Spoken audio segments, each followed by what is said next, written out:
All right, Realty Winning Group agents, page 3, paragraph 6, escrow. A, opening of escrow. The purchase of the property shall be consummated through escrow.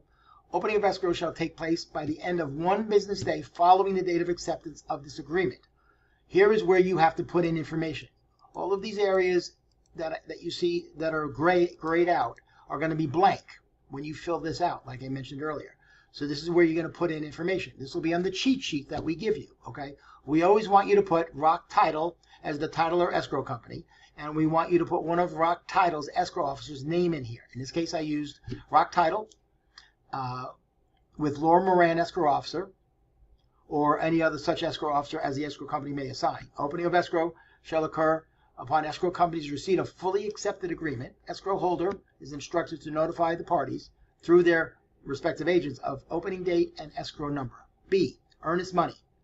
Following the date of acceptance, buyer's EMD, as shown in section 1A and 1B if applicable of this agreement, shall be deposited pursuant to the language in 1A or 1B if applicable, and subject to NRS 645A.175. C, close of escrow. Close of escrow, also known as COE, shall be on or before, and this is where you want to put a date. This is blank. Over here is a calendar. Now today is March 17th. It's St. Patrick's Day. Okay, so here we are, March 17th. Okay, now what do you want your close of escrow to be moving forward?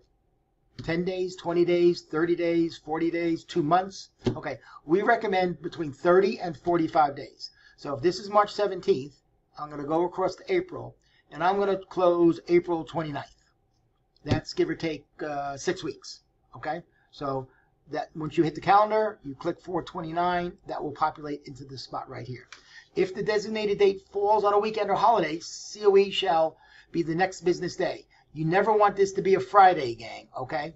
There's a lot of reasons why. I'm not going to spend time on it now. Talk to your manager. But you never want to close on a Friday unless you really, really have to, okay?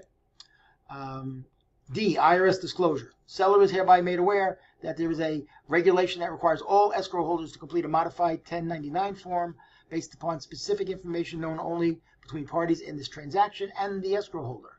Seller is also made aware of the escrow holder is required by federal law to provide this information to the IRS after close of escrow in a manner prescribed by federal law. Title insurance.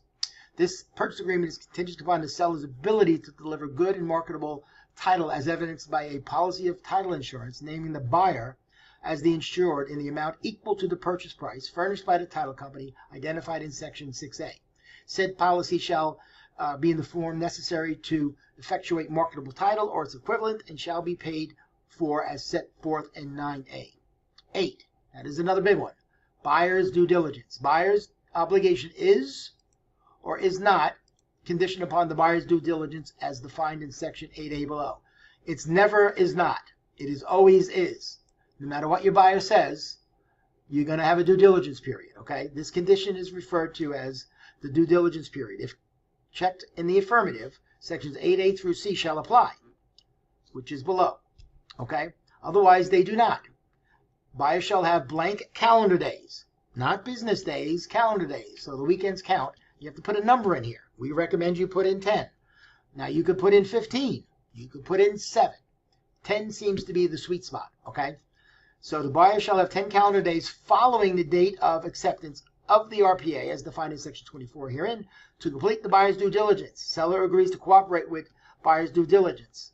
Again, things are bolded for a reason. Seller shall ensure that all necessary utilities, gas, power, and water, and all operable pilot lights are on for buyer's investigations through the close of escrow. So if you're the buyer's agent and your offer gets accepted, you're scheduling the home inspection, you have to make sure through the listing agent that the power is on, okay?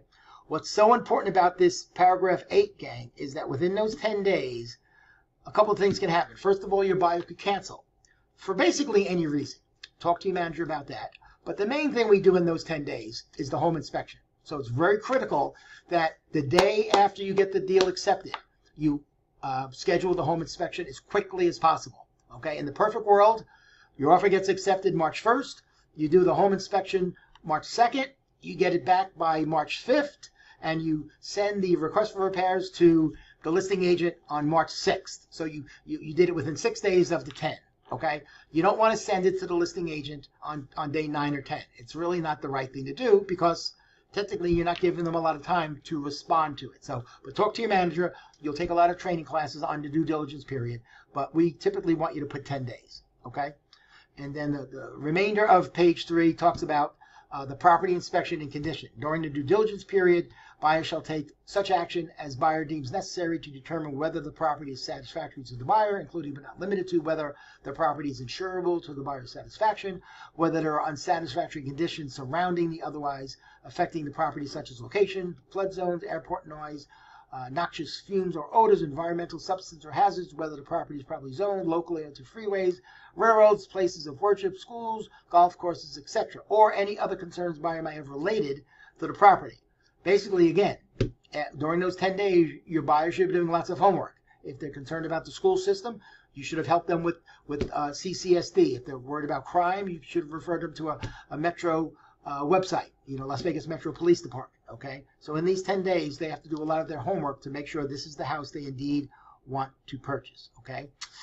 Where the heck was I, guys? Buyer agrees to indemnify and hold the seller harmless with respect to any injuries suffered by the buyer or third party at the buyer's request while the seller's property and conducting such inspections, tests, or walkthroughs. Buyer's indemnity shall not apply to any injuries suffered by the buyer or third parties present at the buyer's request that are the result of intentional tort, gross negligence, and or misconduct or omission by the seller, seller's agent, or other third parties to the property. Buyer is advised to consult with appropriate professionals regarding the neighborhood, property conditions, including but not limited to schools, proximity to law enforcement, proximity to commercial, industrial, agricultural activities, crime statistics, fire protection, other government services, existing and proposed transportation, construction, development, noise and or odor from any source, and other nuisances, hazards, or circumstances. If the buyer cancels this agreement due to a specific inspection report, buyer shall provide seller at the time of cancellation with a copy of the report containing the name, address, and telephone number of the inspector. Okay,